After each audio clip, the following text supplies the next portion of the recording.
या घडीची महत्त्वाची बातमी आहे। लोकशाही मराठी या बातमीवर आता शिक्कामोर्तब होताना दिसतंय।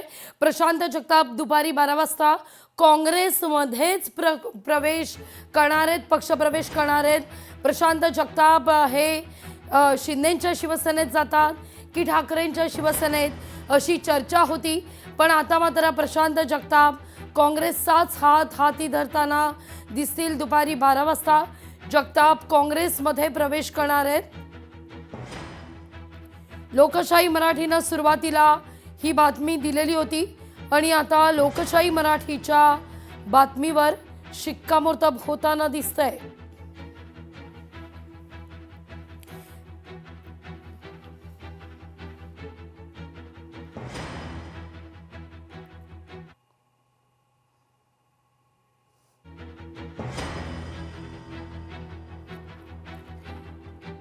प्रशांत जगताप यांना अनेक पक्षांकडून ऑफर दिली जात होती अशी माहिती मिळत असतानाच जगताप यांनी आता काँग्रेसमध्ये जाणं पसंत केलेलं आहे।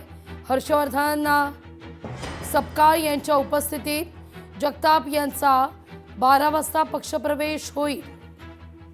बातमी नंदुरबारची आहे। नंदुरबारमध्ये रत्ना रघुवंशींचा नाही तर वोट जिहादचा विजय। भाजप आणि हिंदुत्वाला हरवण्याकरता विशिष्ट समुदायाचा वोट जिहाद सुरू आहे।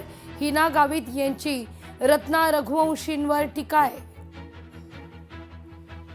आम्ही निवडणुकीमध्ये मतं मागत असताना हिंदुत्व या विषयावर प्रामुख्याने भर देऊन हिंदुत्वासाठी आम्ही लढतोय, आम्हाला हिंदुत्वासाठी आपण मतदान करावं असं आवाहन आम्ही जनतेला केलं होतं। आणि मला झालेल्या मतदानातून हे स्पष्टपणे दिसून येते की हिंदू प्रेमी जे मतदार आहे, हिंदुत्वाच्या बाजूने त्यांनी खूप मोठं मतदान केलेलं आहे। रत्ना रघुवंशी ज्या निवडून आल्या शिवसेनेच्या चिन्हावर, त्या वोट जिहाद याच्यामुळे निवडून आलेल्या आहे। आपण जर प्रभाग निहाय एकेका प्रभागामध्ये झालेलं मतदान बघितलं तर आपल्याला लक्षात येईल 3 ते 4 प्रभागांमधूनच त्यांना जवळपास 9,000ची आघाडी आहे। आणि या 3 ते 4 प्रभागांमध्ये जिथून त्यांना 9,000 मतांची आघाडी आहे ते एका विशिष्ट समुदायाचं त्या ठिकाणी मतदान होतं। लोकशाही मराठी ऐका, पहा, जागरूक रहा।